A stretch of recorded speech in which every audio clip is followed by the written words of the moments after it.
de avivamento. Digam comigo, cultura de avivamento. Ok.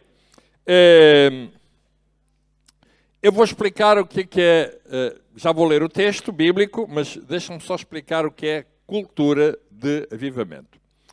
A cultura são hábitos que nós temos da nossa própria vida. Por exemplo, na minha casa nós temos uma cultura alimentar, correto? Temos uma cultura, coisas que nós gostamos e que fazem parte dos nossos hábitos. E às vezes mudamos de cultura alimentar. Por exemplo, o ano passado, o outro ano, foi-me diagnosticado diabetes tipo 2. E eu tive que mudar claramente os meus hábitos de vida. E uma das duas coisas que eu mudei foi a minha vida sedentária que eu tive que começar, por causa da pandemia, que a gente estava em casa, sentado no sofá, com muitas bolachas, muitos bolos, lá em casa, a gente não podia sair, correto? E então eu ia ao armário, eu olhava lá, tinha muita variedade para escolher aquelas bolachinhas do Pingo Doce, de chocolate, assim. Antes de me deitar, havia os gricinos do Pingo Doce, aquilo com azeite. Eu comia uma coisa daquelas todas antes de me deitar, ou seja, eu ia para a cama de barriga cheia. Certo? E a minha mulher dizia-me assim, filho, olha o que tu estás a fazer, olha o que estás a fazer. Mas pronto, como bom marido que eu sou, não lhe passava cartão. Aquelas coisas que a gente tem, né, na relação de intimidade, que as mulheres dizem e a gente diz assim, isto vai para o lado. E pronto, e fico sedentário, né, e comer muito, encher o prato, comia tudo. Diabetes. Teve que mudar a cultura alimentar. Teve que mudar os meus hábitos de vida. Tive que começar a fazer no mínimo 1 hora de caminhadas, de exercício físico no ginásio, começar a fazer musculação. Bem, já se nota, né? Já se nota, eu e o Ronaldo somos muito parecidos. Eu nem vou tirar a camisa para não vos mostrar os peitorais, que vocês vão ficar impressionados. Certo? Mas perdi 20 quilos. Espera, isso nota-se. Isso nota-se. Hein? Perdi 20 quilos. Eu não tenho a barriga do vosso pastor. Nem pensar. Hein? Nem pensar. Porque ele continua com os mesmos hábitos alimentares. Mais ou menos. Então, hábitos é aquilo que nós fazemos com regularidade. Por exemplo, as igrejas, algumas têm hábitos que cantam os mesmos hinos, têm uma mesma linguagem, as pessoas sentam-se nos mesmos lugares, são hábitos. Então, o avivamento nós precisamos criar uma cultura ou seja, aquilo que vai permanecer como um hábito na vida de uma igreja. E é isso que eu quero chamar, que é a cultura de avivamento. Então eu vou ler em Atos no capítulo 2, versículo 41 a 47, Atos 2, 41 a 47, eu vou ler um texto muito conhecido, que todos nós já lemos isto milhentas vezes, mas é um texto muito rico e por muito que a gente escreva, por muito que a gente ouça pregar, nunca tudo está dito. Há muito mais para dizer. E o tema da conferência é há mais. Não é isso? Há mais.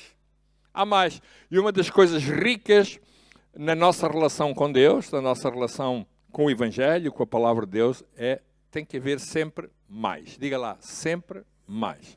Nunca nada está acabado, nunca nada está esgotado, nunca nada está terminado. Há sempre mais. Diga lá comigo, há sempre mais. Ok? Então, vamos lá começar a nossa jornada, a nossa caminhada do a mais. Diz assim, de sorte que foram batizados os que de bom grado receberam a sua palavra. E naquele dia agregaram-se quase 3.000 almas. Uau, fantástico. E perseveravam na doutrina dos apóstolos e na comunhão e no partir do pão e nas orações. E em toda a alma havia temor e muitas maravilhas e sinais se faziam pelos apóstolos. E todos os que criam estavam juntos e tinham tudo em comum e vendiam as suas propriedades e fazendas e repartiam com todos segundo cada um necessitasse. E, perseverando unânimes, Todos os dias, no templo, partindo pão em casa, comiam juntos com alegria e singeleza de coração. Digam lá comigo, e perseverando unânimes, todos os dias, e aqui está a falar de cultura, está a dizer todos os dias, perseverando unânimes todos os dias, ou seja, era um hábito, certo? Era um hábito de vida, está aí, é um hábito, né? Todos os dias no templo, partindo o pão em casa, todos os dias, comiam juntos com alegria e singeleza de coração, louvando a Deus e caindo na graça de todo o povo. E agora veja, eu vou ler. E todos os dias, digam comigo, e todos os dias acrescentava o Senhor à igreja aqueles que se haviam de salvar. Diga lá comigo, e todos os dias, mais uma vez, e todos os dias, agora vou dizer eu, segunda, terça, quarta, quinta, sexta, sábado e domingo, segunda, terça, quarta, quinta, sexta, sábado e domingo, segunda, terça, quarta, quinta, sexta, sábado e domingo, todos os dias, acrescentava o Senhor à igreja, e isto está a falar de um hábito. Não é de uma coisa esporádica. Uma coisa esporádica não é um hábito. Todos os dias é um hábito. Certo? Quem é que come todos os dias? Quem é que come todos os dias? Só vocês. Só vocês é que comem, os outros não comem todos os dias. Espera aí, eu vou repetir, eu vou perguntar. Quem é que come todos os dias? Pronto, já está melhor, já me sinto mais animado. Oxa. Pronto. E todos os dias, isso é um hábito. Todos os dias. Quem é que dorme todos os dias? Graças a Deus. Quem é que recebe salário todos os meses? Graças a Deus. Aleluia. Que bom. E se o pastor chegasse aqui e dissesse assim, olha, todas as semanas eu vou estar aqui na igreja para dar 100 euros a cada pessoa. Era um avivamento. Não, mas agora vou dificultar a tarefa. Às 6 da manhã. Amém, amém. Aquela irmã vinha de certeza. Às 6 da manhã. Já não houve tantos às 6 da manhã. E se eu dissesse assim, não, 1000 euros. 1000 euros. Todos os dias, todas as semanas. Ou seja, passava a ser um hábito. Vocês estão a entender a diferença? Perceberam? Ok, então. Estamos aqui a falar sobre cultura, sobre criação de hábitos que nos levam ao avivamento. Agora, eu quero explicar a diferença entre conceitos de avivamento e reavivamento. Diferenças entre conceitos de avivamento e reavivamento. Em primeiro lugar, avivar é dar mais vida. Por exemplo, agora nós saímos do inverno, na minha casa eu tenho uma lareira.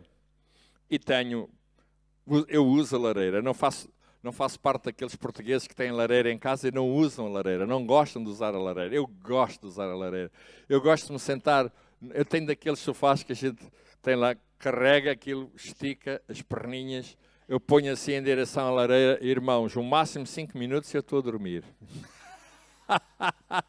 Certo? Fica assim, põe lá assim, espetáculo. Mas, como? É espírito de oração, espírito. E só quando acordo digo amém. Amém. E então, sabem, de vez em quando eu sinto que está assim a ficar mais frio. E eu olho para a lareira e percebo que ela está a perder força. Então o que é que eu vou fazer? Vou ter que meter mais lenha. Ou seja, vou procurar avivar. Vou meter mais fogo aonde já existe fogo. Só que o fogo está a perder força. Está a perder força. Então, eu vou meter mais lenha. Eu vou procurar avivar. Reavivar, vou de novo à lareira, é quando está mesmo já só tem aquelas cinzas e às vezes estão bocados em sandálias. E então eu preciso de ir reavivar, ou seja, eu preciso de ir dar vida ao que está a morrer. Vocês estão a ver a diferença? Ao que está a morrer. Portanto, o fogo está a morrer. Isso acontece até quando é a altura dos fogos em Portugal, vocês sabem, um dos grandes problemas, das grandes lutas que os bombeiros têm e que nós às vezes vemos na televisão, infelizmente, às vezes eles apagam, extinguem o fogo, mas tem sempre um problema. Qual é? O problema é tornar a acender. De repente aquilo reaviva. Certo? Não é assim? Reaviva. Alguns até dizem, ainda não está, estamos ainda com alguns problemas, porque às vezes uma acendalha pode reavivar o incêndio. Então a nossa vida circula, e a vida pessoal e a vida coletiva da igreja circula exatamente entre o avivar e o reavivar. E vamos ver isso. Eis aqui, neste caso concreto, o texto que eu acabei de ler, é a descrição bíblica do maior avivamento que teve repercussões históricas até os dias de hoje. Eu falei avivamento, não falei em reavivamento, falei em avivamento. Ou seja, o Senhor Jesus disse, olha, ide para Jerusalém e esperai lá a promessa do Pai que de mim ouvistes, que é do Espírito Santo. Recebereis a virtude do Espírito Santo e sereis batizados e sereis minhas testemunhas em Jerusalém, na Judeia, Samaria e até ao confim da terra. Em Jerusalém. Esperai lá. Esperai. Está lá, esperai. Bem. Aqui, neste caso concreto, que nós lemos, diz que Pedro pregou, foram batizados os que de bom grado receberam a sua palavra e naquele dia agregaram-se quase 3.000 almas. Fantástico. Extraordinário. 3.000. De repente, uma pregação, imaginem, 3.000 pessoas. Vocês ficavam com um grande problema. Que ali diz que foram batizados os que de bom grado receberam a sua palavra. Paulo, eu não me importava ter um problema assim. Não é? Olha, imaginemos 3.000 pessoas, pregar 3.000 pessoas. Eu agora como é que eu vou fazer? Tenho que fazer alguma coisa sobre isto. Isto é o maior exemplo de avivar. Se de repente 120 pessoas que estavam num cenáculo foram cheias com o Espírito Santo e a partir dali houve algo mais que aconteceu, que nós podemos ver depois em Atos no capítulo 2, Atos capítulo 4 e por aí fora, sobre um dos maiores avivamentos na história. Mas aqui neste texto que eu acabei de vos ler, estão os princípios de avivamento, porque está a falar sobre receber a palavra, está a falar em ser batizados, está a falar em perseverar na doutrina dos apóstolos, está a falar na comunhão, está a falar no partir do pão, está a falar nas orações, está a falar na distribuição do que havia pelas necessidades das pessoas. Portanto, está a falar da criação de hábitos que se repercutiram ao longo de toda a história. Não foi uma coisa que aconteceu só ali, mas que se repercutiu ao longo da história, ou seja, eram hábitos. E depois vem a dizer, perseveravam unânimes todos os dias no templo, partindo o pão em casa. Ou seja, era um hábito, fazia parte do modo de vida de um povo, certo? Não era uma coisa esporádica. Na minha igreja nós acabamos da coisa de um mês e meio fazer um programa 40 dias de oração, não é? 40 dias de oração. Foi um programa. Mas o programa tinha em vista reforçar um hábito da oração. Reforçar esse hábito. Um programa. Na realidade, aqui não era um programa, era um hábito. Todos os dias, diga lá comigo, todos os dias. E aqui é o nosso grande desafio, é criar hábitos. Muitas vezes, as igrejas, elas não criam cultura. Elas têm programas, elas fazem alguma atividade, a minha igreja é a mesma coisa, faz atividades, mas não é um hábito. Olha, vamos fazer uma campanha de evangelismo. Mas não é um hábito. Campanha. A cultura tem a ver com o estilo de vida de um povo. A cultura tem a ver com o estilo de vida de uma comunidade. A cultura tem a ver com o estilo de vida de uma família. Uma escola tem cultura. Uma empresa tem cultura. Uma igreja deve ter cultura. E o grande problema é que às vezes não tem.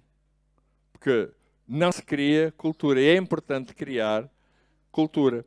Por exemplo, há avivamentos que são muito intensos e são impactantes, podem durar um ano, são impactantes, certo? Por exemplo, agora nos Estados Unidos da América foi seguido, aqui em Portugal foi muito falado, na faculdade de Asbury, né? Asbury. 40 e tal dias, né, em avivamento intenso, vinha gente de todas as partes, tudo e tal. Chegou ao fim dos 40 e tal dias, pimba, parou. Foi impactante. Correto? Foi impactante. Mas impactante não significa que seja influenciador. A influência é aquilo que se repercute ao longo das gerações. Uma coisa pode ter impacto, e é bom que tenha, mas pode não ser influenciadora. É impactante, não é? E muitos avivamentos são impactantes. Um bom período de uma igreja que está a viver, eu já vivi períodos impactantes nas igrejas onde passei, tempos fantásticos, tempos extraordinários, e passado uns anos, e nós eu e a minha mulher dizemos, epá, foi fantástico, pá, foi tão bom, epá, tu lembras destes tempos, ou seja, foi impactante, mas já acabou. E por isso nós lembramos daquilo como algo que aconteceu na história e fica na nossa memória, o que é bom, mas não é o melhor. O melhor é aquilo que se repercute ao longo de todo o tempo e que vai influenciar os nossos filhos, os nossos netos, os nossos bisnetos e por aí fora. Certo? Eu e a minha mulher estivemos em Londres há coisa de 2 meses e fomos visitar o Museu Wesley. E o pouco tempo que ali estivemos, Wesley é um grande modelo para mim de avivalista, não é? no século XIX. E Wesley morreu, mas o legado de avivalismo que ele deixou repercute-se ainda hoje, porque o movimento metodista continua a ser um dos maiores movimentos no mundo. O seu pensamento continua a ser atual, certo? Eu tenho uma Bíblia que me foi oferecida quando eu agora me reformei. A igreja mandou-me para casa com uma Bíblia Wesley. Eu se garanto que os apontamentos não era a Bíblia dele, mas era restaurada, né? com tudo. Pronto, vocês sabem como é. Os nossos irmãos brasileiros têm Bíblia para tudo, para canário, para adolescente, para tudo, né? E então ofereceram uma Bíblia com os apontamentos do Wesley. Eu gosto de lá ir ver, ou seja, coisas. O homem morreu, mas o seu pensamento é vivo. Certo? A pessoa morreu, mas o seu pensamento é vivo. Eu fui ver, estivemos na casa dele, na casa onde ele viveu. Eu estive num quartinho de oração onde ele estava lá, onde ele orava, e eu estava ali dentro. Isto aqui tem montes de história.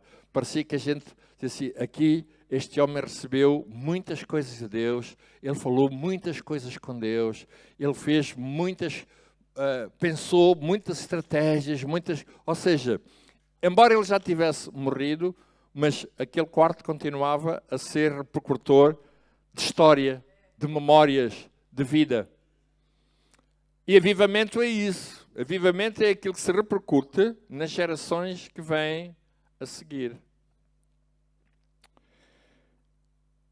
As influências dos avivamentos têm que se estender às futuras gerações. Não pode ficar só com a minha.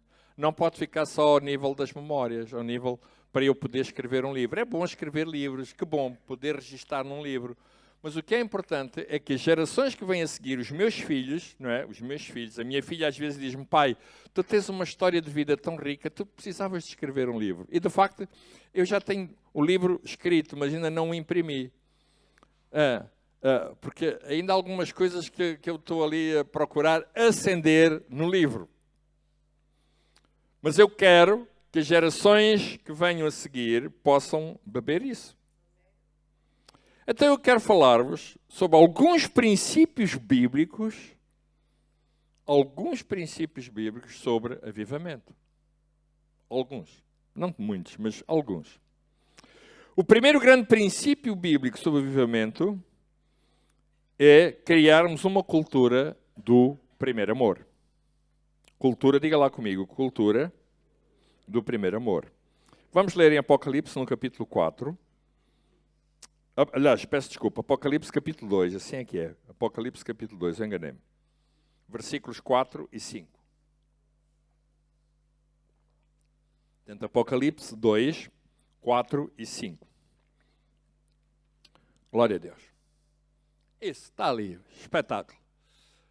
Veja bem, diz assim.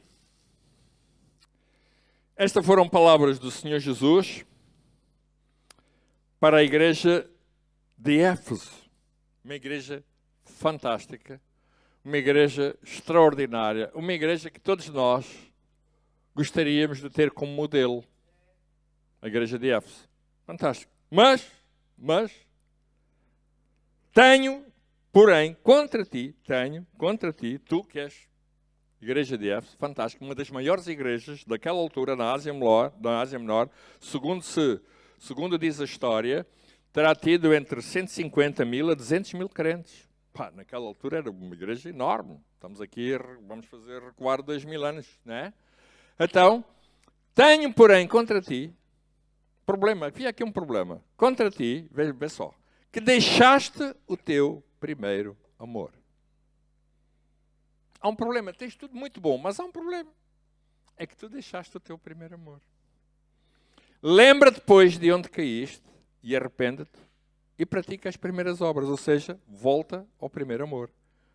Se não fizeres, quando não, brevemente a ti virei e tirarei do seu lugar o teu castiçal, se não te arrependeres. Ou seja, se vocês forem ler o texto lá em capítulo 2, sobre Éfeso, sobre a igreja, era uma igreja extraordinária, com montes de virtudes, mas aí diz que tinha um problema, é que esta igreja tinha deixado o seu primeiro amor, olha, o seu primeiro amor. E o Senhor diz à igreja o seguinte, lembra-te, ou seja, vai lá atrás, vai às tuas memórias, faz uma avaliação e procura perceber aonde caíste, ou seja, aonde deixaste o teu primeiro amor. Vai lá, faz essa avaliação, procura perceber aonde, quando deixaste o teu primeiro amor. Arrepende-te. Ou seja, depois de avaliares, depois de analisares, volta atrás, vem cá atrás, vai às primeiras obras, pratica as primeiras obras, ou seja, vem ao primeiro amor, porque se não o fizeres, eu virei a ti e tirarei do seu lugar o teu castiçal. Castiçal fala-nos de luz, certo? Fala-nos de luz. Luz fala-nos de revelação. Na palavra de luz. E a pior coisa que pode acontecer na nossa vida é quando é retirado a luz da revelação da nossa vida. É a pior coisa. Nós, pessoalmente, né, nós somos luz. Nós precisamos de luz. A palavra de Deus fala-nos muito da importância da luz. Aliás, o Senhor Jesus diz que a igreja, vós sois luz.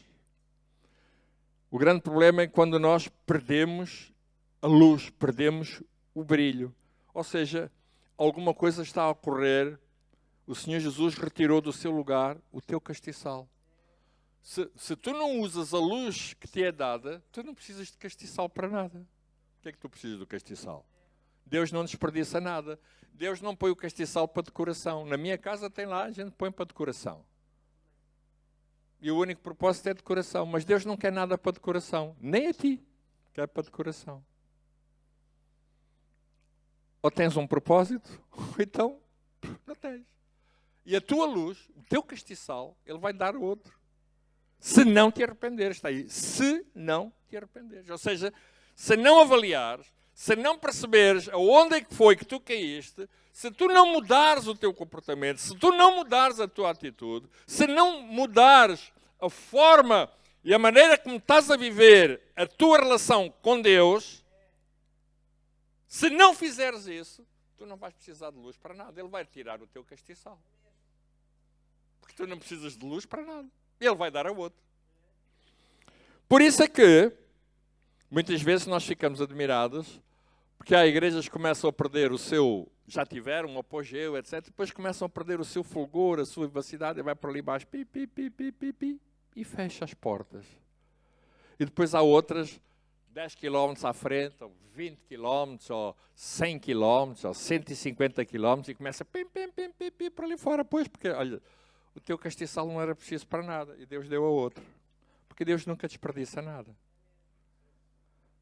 Certo? Tudo o que Deus faz tem um propósito. E se, ele não te, se tu não queres aquilo que Deus te dá, Ele vai dar a outro. Vocês lembram-se da parábola dos talentos? A parábola dos talentos foi exatamente, olha, que tinha 5, passou a ter 10. E o Senhor disse, bom e fiel servo. O que tinha 2, passou a ter 4. Bom e fiel servo. Sobre pouco te dei, muito te constituí. O que tinha 1, enterrou, e ele diz, olha, tu, pá, não precisas disso para nada. Eu vou retirar o que tu tens e eu vou dar ao outro. Vou dar àquele que tinha, que multiplicou. Foi ou não foi? Com o castiçal é a mesma coisa. Tu não precisas, ele dá ao outro. Porque Deus não desperdiça nunca aquilo que criou e que tem um propósito. Vocês estão a entender? Vocês estão a entender o que eu quero dizer? Ok, então vamos lá ver. Em primeiro lugar, a cultura de avivamento começa com um avivamento pessoal. O avivamento pessoal é a presença marcante do primeiro amor na vida de uma pessoa. E ao longo dos anos, eu já tenho 47 anos, ou 48 anos, já nem sei, já perdi as contas, de vida cristã. E ao longo destes 47 anos, houve alturas em que eu precisei de avaliar, dentro de mim mesmo, eu percebi que eu estava a perder esse fulgor. Certo? Pelas pressões da vida, pelas pressões ministeriais, pelos problemas que iam ocorrendo. Aliás, eu lembro-me quando eu estava a iniciar a minha vida cristã, e eu iniciei na igreja onde eu fui pastor durante muito tempo,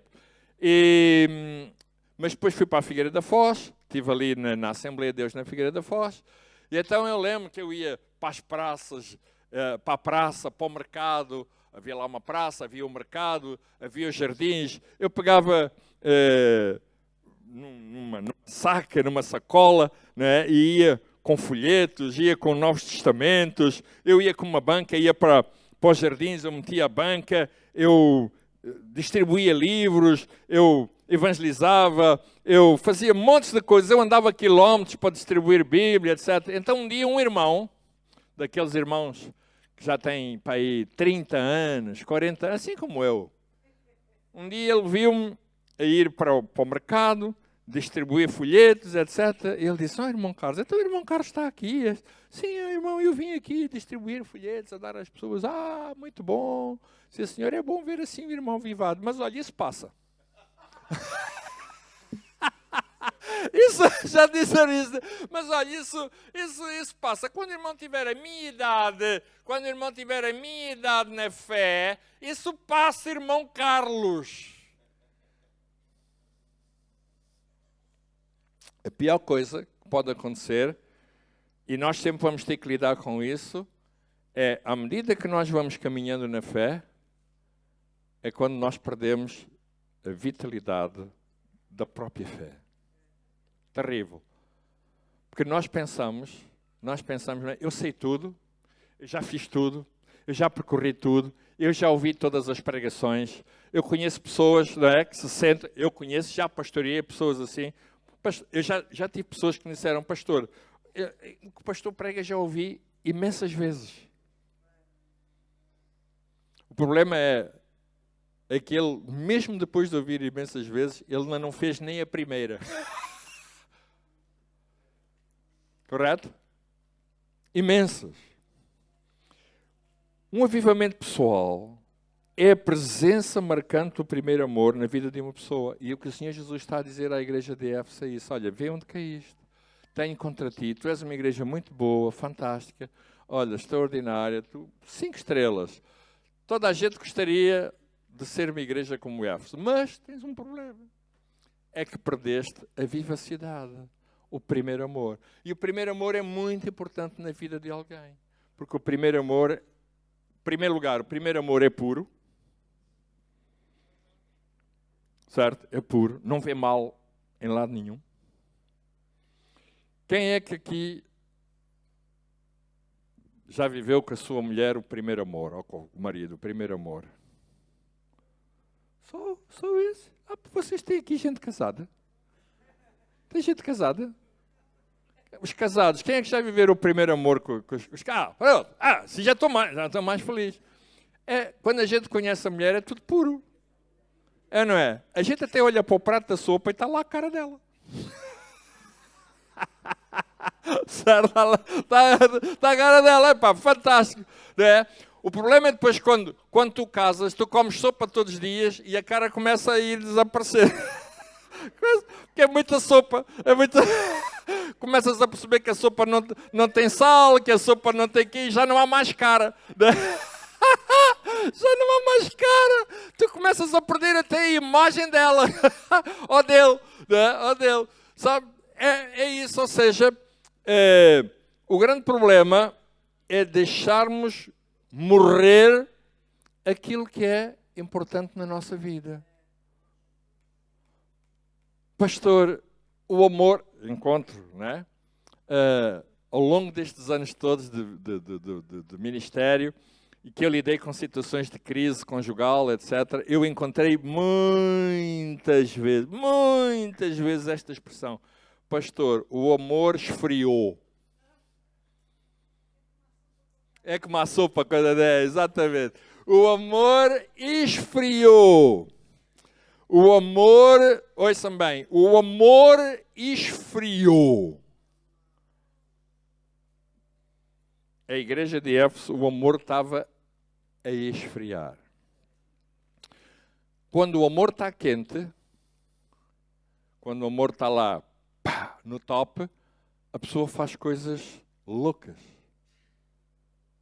Certo? Uma pessoa que ama, está no primeiro amor, faz coisas loucas. Eu lembro, quando eu comecei a namorar a minha mulher, eu fui cumprir o serviço militar em Mafra, lá no Calhau, que era assim que se chamava, o Calhau. E um dia eu estava de serviço no Portão Norte, era um sábado, eu estava de serviço, eu não podia sair, porque aquele fim de semana eu estava de serviço. Mas eu tinha visto a minha mulher na sexta-feira, mas eu tinha tantas saudades dela no sábado, só tinha passado uma noite, eu tinha tantas saudades dela, né? Eu tinha estado com ela, despedi-me dela na sexta-feira à tarde. Fui para o Calhau para ir cumprir o meu serviço à Porta Norte, certo? E passei a noite com tanta saudade, que eu disse assim ao cabo: olha, cabo, tu vais ficar aqui, eu vou-me baldar para ir ver a Nana, que era a minha namorada, para ir ver a Nana. E ele disse-me assim: mas olha, se o apanham, você está feito, você pode ser preso. Eu disse: está bem, mas é por amor. É uma boa causa, é uma loucura. Você vai fazer uma loucura, mas é uma loucura por amor. É uma boa causa. Olha, até que deve ser fixe. A gente está e a cadeia era ali mesmo, a prisão era ali, só que eu estava a guardar a prisão e eu pensei assim: olha, estou a guardar para mim mesmo, não é? Mas era uma boa causa, por amor, porque há uns que vão para a prisão porque roubam, há outros que vão para a prisão por causa das drogas, assim, mas eu era por amor, era uma coisa louca. Ou seja, era uma boa causa, correto? Eu agora, hoje já não me baldava, não, hoje já não. Mas o que eu quero dizer é, o primeiro amor faz-nos fazer coisas loucas. O que eu quero dizer ainda é, Deus usa coisas loucas. Deus usa gente louca no primeiro amor. Porque a gente normal, Ele não precisa delas para nada, porque eles são tão normais que eles não fazem nenhum. Né? São mesmo normais. Eles são mesmo normais. Epá. Deus olha para a pessoa e diz: este tipo é normal, o que é que eu vou fazer com ele? Não, é só para ser normal. Os loucos é que fazem coisas loucas. Isso, com juízo é isso mesmo, isso. Então, reparem bem, ser-se louco, agora eu vou pregar eu. Ser-se louco é fazer-se coisas fora do comum. Ser-se louco é fazer-se coisas que saem fora da linha normal de pensamento. E se nós formos a ver a história do cristianismo, toda a história do cristianismo é feita de pessoas que fizeram coisas fora do normal. A história das missões é feita de gente que fez coisas fora do normal.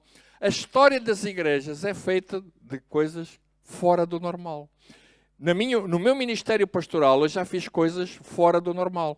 Eu lembro-me quando eu casei-me e depois fui dar aulas de educação física, fui professor de educação física durante muito tempo, e o que aconteceu? Passado uns anos, eu recebo um convite de um pastor, que neste caso era o pastor João Cardoso, que era o meu primo, e disse-me assim: Carlitos, eu quero te convidar para seres pastor da igreja da Mielhada.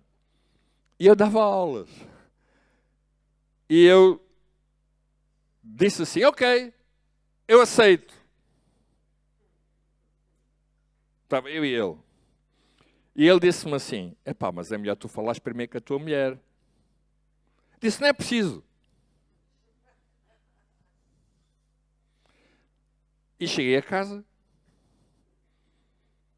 e disse à minha mulher: olha, para o mês que vem vamos para a Mielhada. Fazer o quê? Pastorear a igreja. Então, e a escola? Eu vou pedir a minha admissão. Tu és maluco? Sou.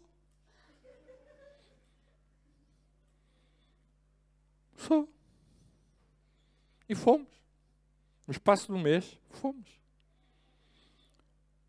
Pastor, mas isso foi uma coisa louca. Pois foi. É o que eu sou. Aliás, quem vai para pastor só pode ser maluco. Não pode ser um tipo perfeito com juízo. Só pode ser maluco. Certo? Vocês...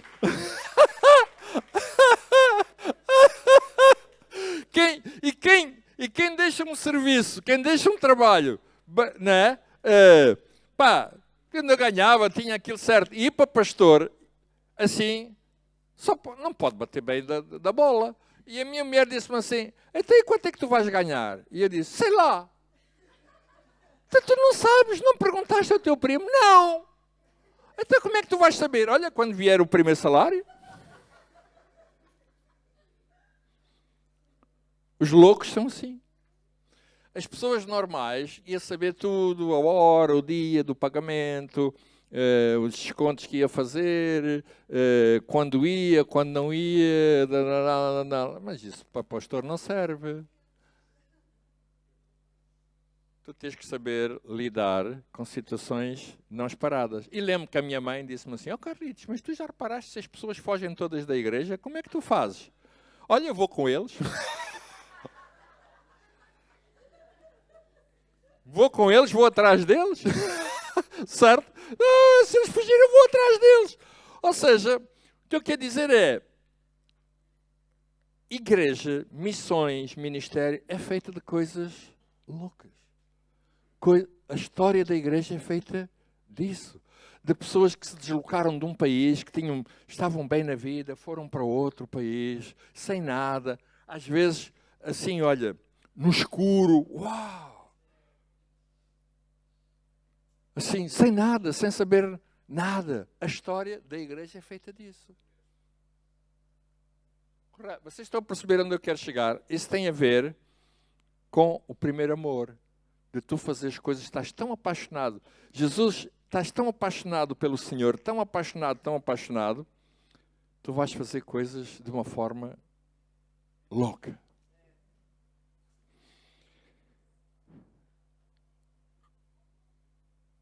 Um avivamento pessoal, e é disso que estamos a falar, em primeiro lugar, um avivamento pessoal. Tu tens que estar avivado.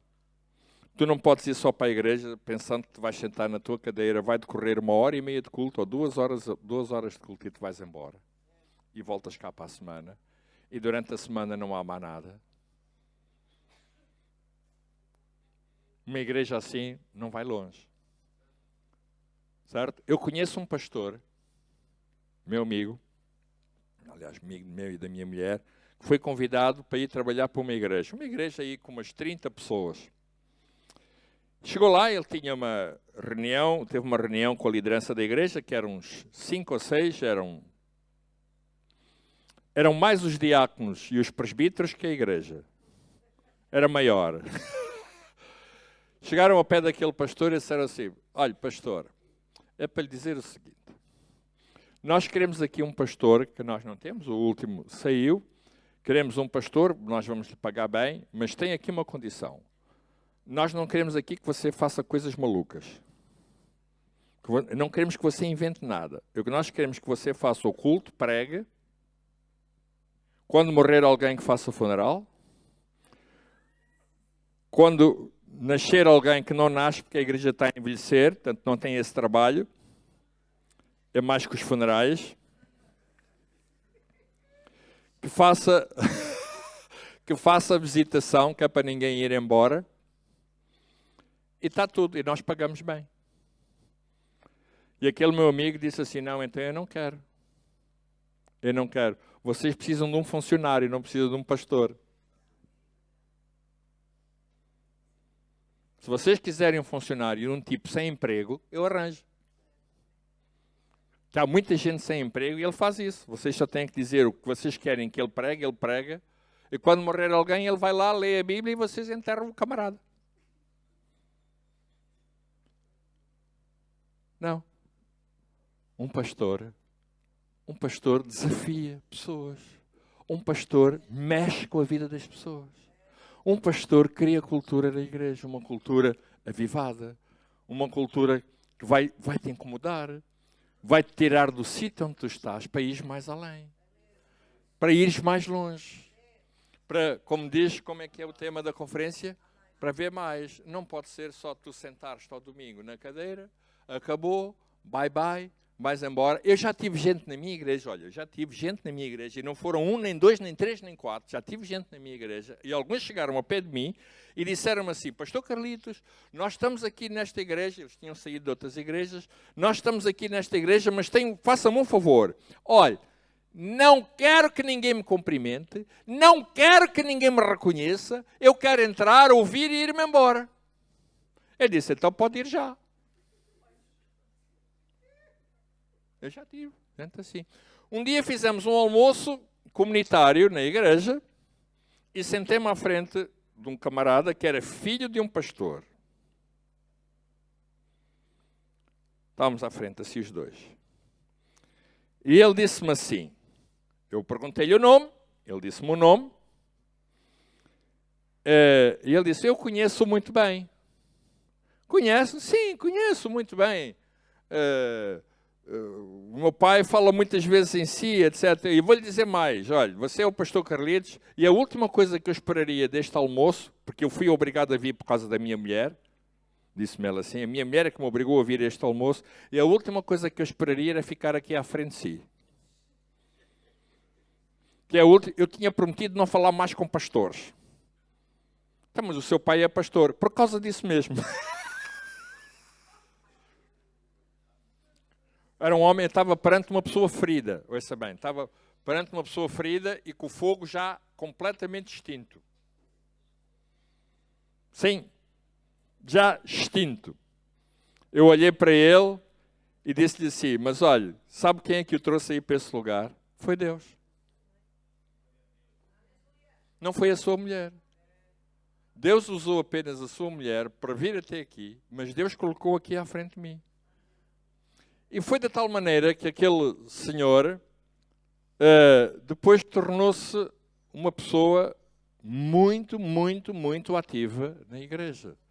Pediu-me perdão, né? Foi restaurada e de novo ele tornou-se muito ativo, de novo readquiriu o gosto por trabalhar para o Senhor, mudou o seu conceito sobre o que era ser-se o ministério pastoral, tudo isso, ou seja, ele foi restaurado, ou seja, o tal fogo foi reacendido na sua vida.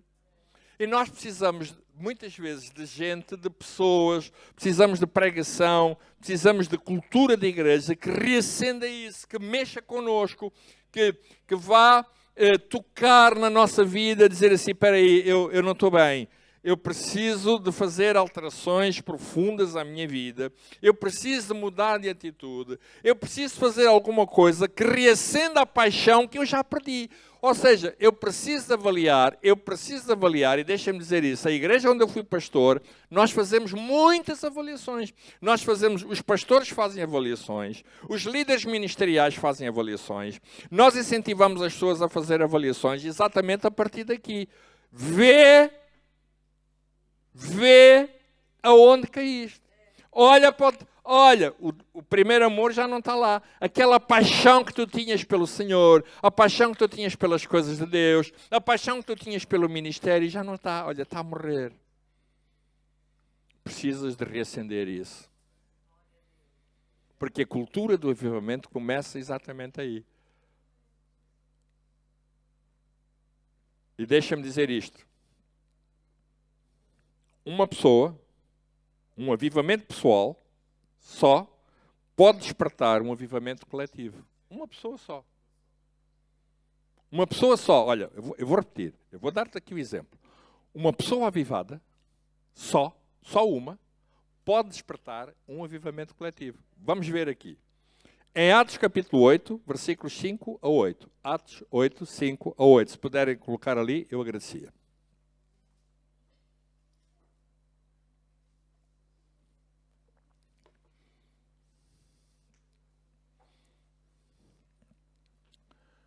Diz assim, veja bem, eu vou ler. E descendo Filipe, uma pessoa, à cidade de Samaria, lhes pregava a Cristo.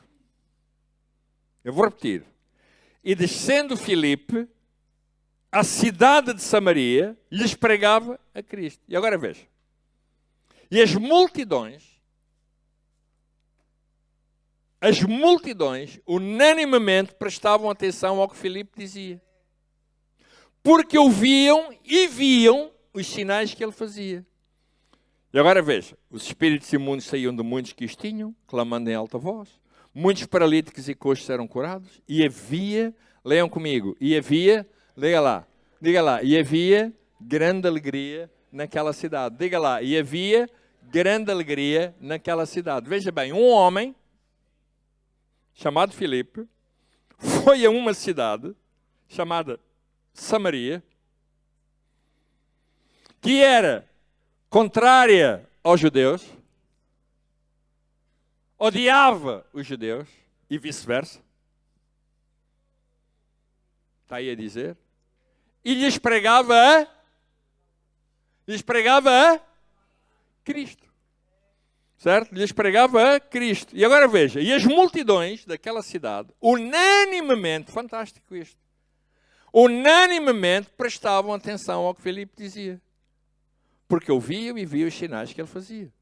Os espíritos imundos saíam de muitos, os que tinham, clamando em alta voz, e muitos paralíticos e coxos eram curados. Conclusão daquele avivamento foi este. E havia, diga lá comigo, e havia grande alegria naquela cidade. Uma pessoa avivada pode mexer com uma cidade. Uma pessoa. A história da igreja é feita disto. Uma pessoa só avivada pode mexer com uma cidade. Pode mexer com um país. Uma pessoa avivada, permita uma expressão, é viral. Hã?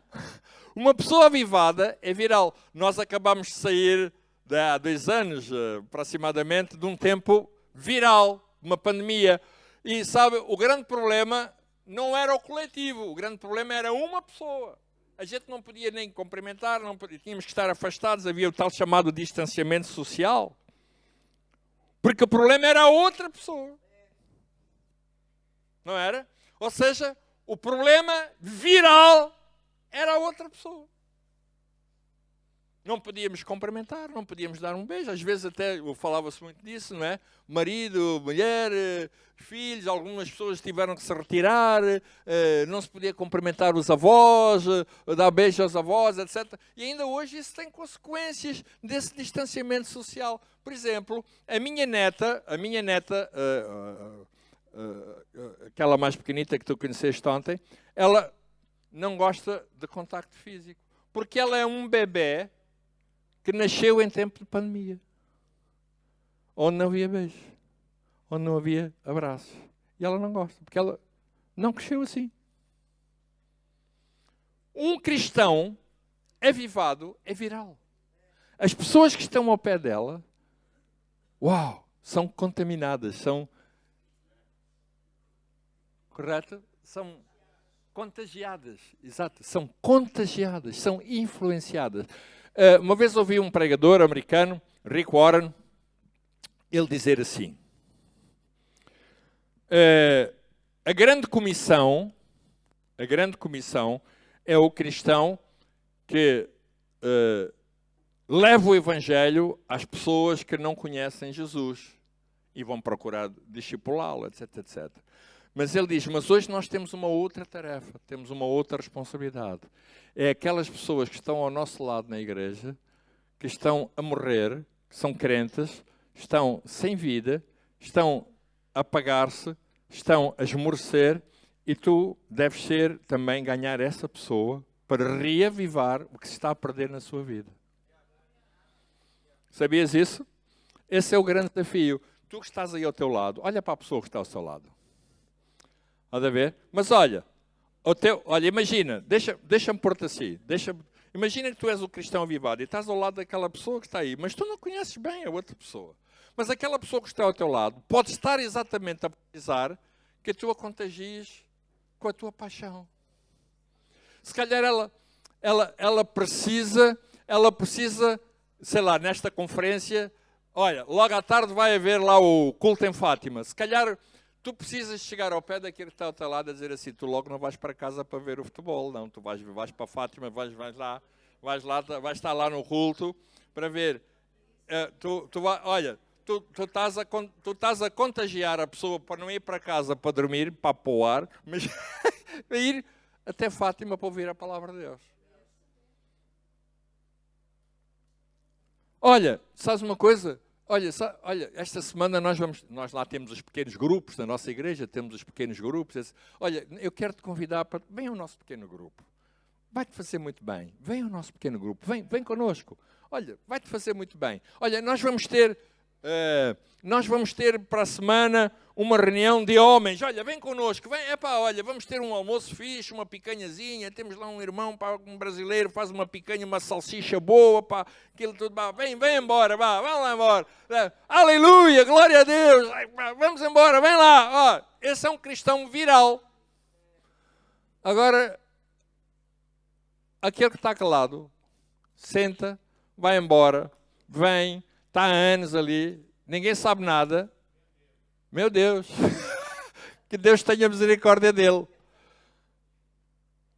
Um dia, lá na minha igreja, um senhor converteu-se e ao fim de 2 meses de estar lá na igreja, ele disse-me assim, pastor Carlitos, sabe uma coisa, olha, eu gosto muito de vir aqui, muito bom, eu aqui encontrei Jesus, eu e a minha família, nós estamos muito gratos a Deus, porque nós estamos aqui.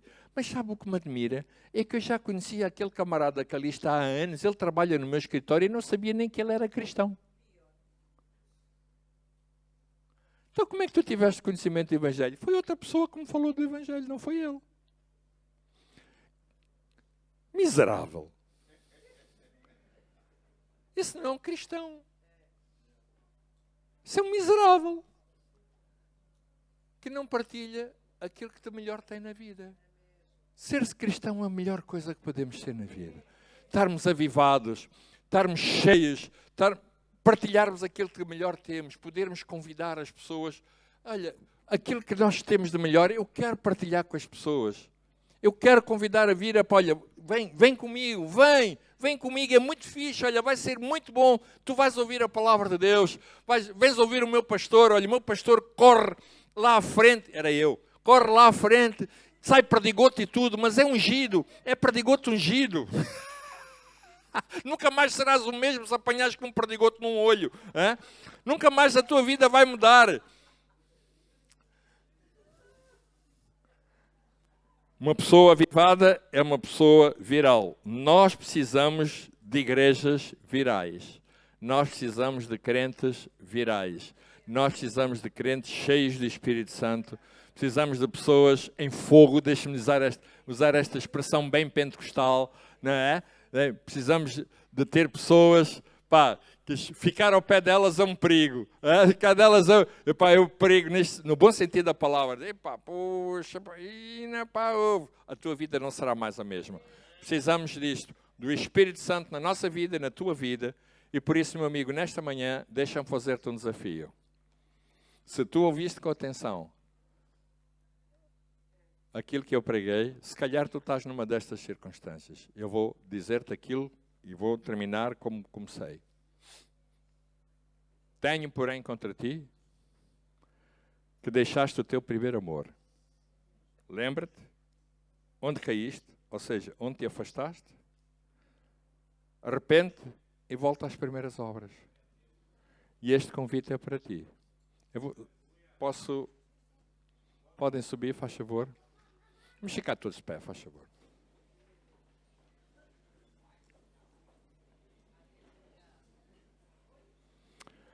Ao fim e ao cabo, quando o Senhor Jesus... Ouça bem, isto é muito importante.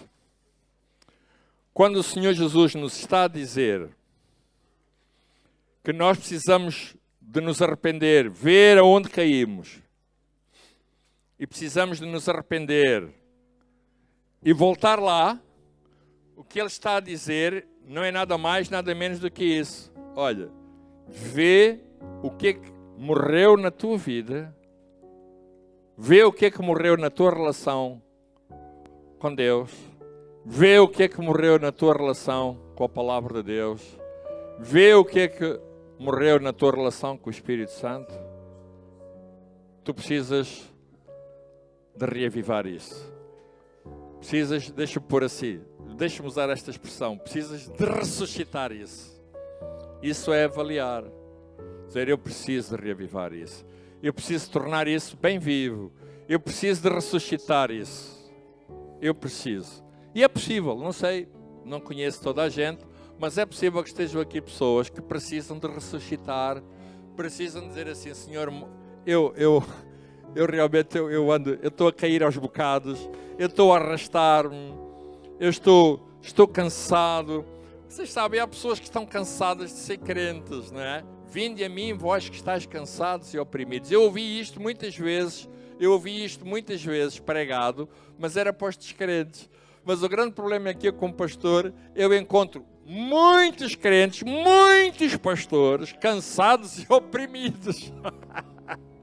Vinde a mim, vinde a mim. E tu precisas de novo. Isto é para todos. Eu não estou a falar para os descrentes, eu estou a falar para todos.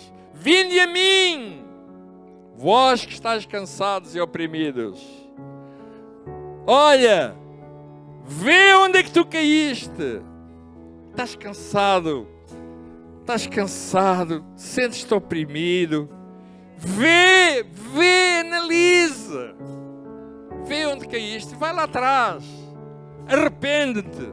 Arrepender não tem aquela conotação muitas vezes negativa que nós pensamos. Arrepender tem a ver com mudar de direção, tem a ver com uma palavra que se chama metanoia.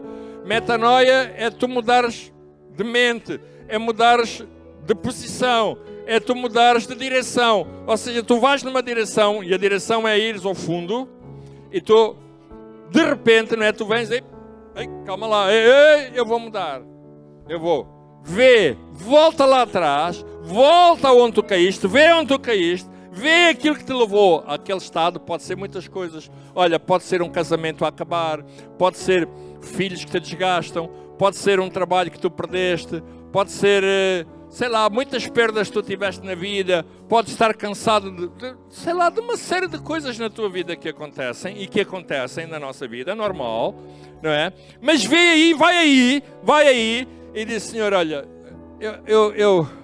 eu preciso dar um novo rumo à minha vida.